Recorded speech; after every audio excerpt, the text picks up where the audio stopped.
الحمدللہ رب العالمین۔ اللہ کہتا ہے کہ میری تعریف کرو، اور میں یہ سوال پوچھتا ہوں کہ ہم اللہ کی تعریف کیوں کریں؟ قرآن میں پہلے سورت میں اللہ نے اس بات کا جواب دیا، الحمدللہ رب العالمین۔ اللہ جو ہے عالمین کا رب ہے، اور اس وجہ سے وہ کہہ رہا ہے کہ میری تعریف کرو، اپنے ذکر میں اس چیز کو رکھو۔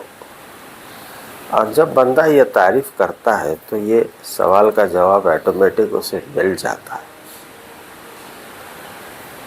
اب اگر اس کے معنی دیکھو کہ الحمدللہ، اللہ کی تعریف سب سے بڑی ہے۔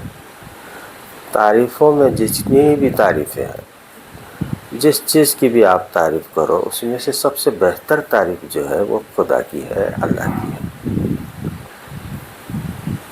اب یہ تعریف جب اللہ کہہ رہا ہے کہ بندے سے کہ تو میری تعریف کر دے، اب جب اس کے معنی ہم لوگ سمجھ گئے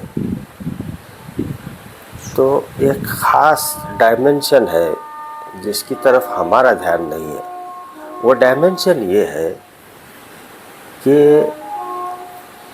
اللہ کی تعریف تو ہم نے کر دی، اب بندے کو اس کے بدلے میں ملے گا کیا؟ بندے کو اس کے بدلے میں ملے گا یہ کہ بندہ جب بھی الحمدللہ رب العالمین کہتا ہے تو کتابوں میں آیا ہے کہ اللہ نے جو بھی بندے کے لیے چیزیں بنائی ہیں اس کی خدمت کے لیے بنائی ہے، جو اس کی ضروریات ہیں، جتنی چیزیں وہ استعمال کرتا ہے، اگر کوئی بڑا آدمی آ کر آپ کو کوئی ایسی چیز دے جس کے لیے آپ لائق نہیں ہو اور وہ چیز آپ کو دے دے تو آپ اس کا شکر ادا کرتے ہو؟ نیچرل بات ہے، کرتے ہیں۔ جو سنجیدہ قسم کے لوگ ہیں وہ شکر ادا کرتے ہیں اور اس کی تعریف بھی کرنے لگتے ہیں کہ کتنا اچھا آدمی ہے، کتنا سخی ہے، میری یہ اوقات نہ ہوتے بھی اس نے مجھے یہ چیز دی۔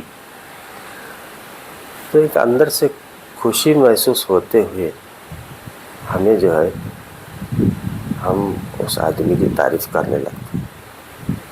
تو بندہ جو ہے اللہ کی دی ہوئی ہر چیز کا استعمال کرتا ہے، اور شکر گزاری میں اللہ خود کہتا ہے کہ انسان شکر گزار اتنا زیادہ نہیں ہے جتنا میں چاہتا ہوں۔ وہ خود قرآن میں کہتا ہے کہ میرے شکر گزار بندے بہت کم ہیں۔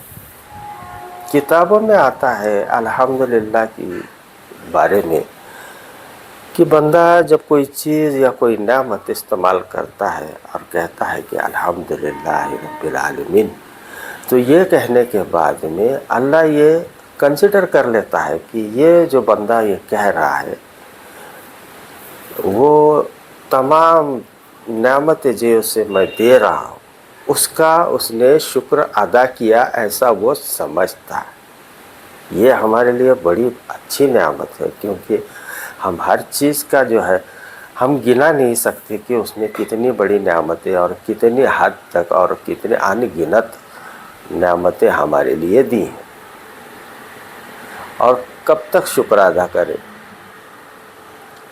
صبح آپ اٹھنے کے بعد میں فارغ ہونے کے بعد اس تسبیح کو اگر آپ پڑھ لیتے ہو تو دن بھر میں آپ نے جتنی بھی نعمتیں اس کی استعمال کی ہے اس کا شکر ادا ہو جاتا ہے۔ اللہ کہتا ہے کہ میرے کچھ ناموں کے یا مجھے میرے ذکر کے اس میں جو ہے یہ الحمدللہ رب العالمین اس کو رکھو صبح میں اور شام میں۔ یہ دو چیزیں آپ نے اپنی زندگی میں 2 بار استعمال کر لیجئے، صبح شام کی ذکر میں الحمدللہ رب العالمین۔ یہ پڑھنے کے بعد میں آپ کا ایک زندگی میں ٹھہراؤ سا آ جاتا ہے، آپ بڑی خوشی اور سکون محسوس کرتے ہیں۔ اور یہی سکون اور خوشی محسوس ہونے کے بعد میں اللہ کہتا ہے کہ اللہ کا ذکر کرنے والا، اللہ کے رسول نے بھی اس کے بارے میں بتایا کہ ذکر کرنے والا زندہ ہے، مردہ نہیں ہے. یعنی چل پھر رہا ہے لیکن اگر اندر ذکر نہیں ہے تو وہ مردہ ہے. یہ ہم نے صرف پڑھا ہے.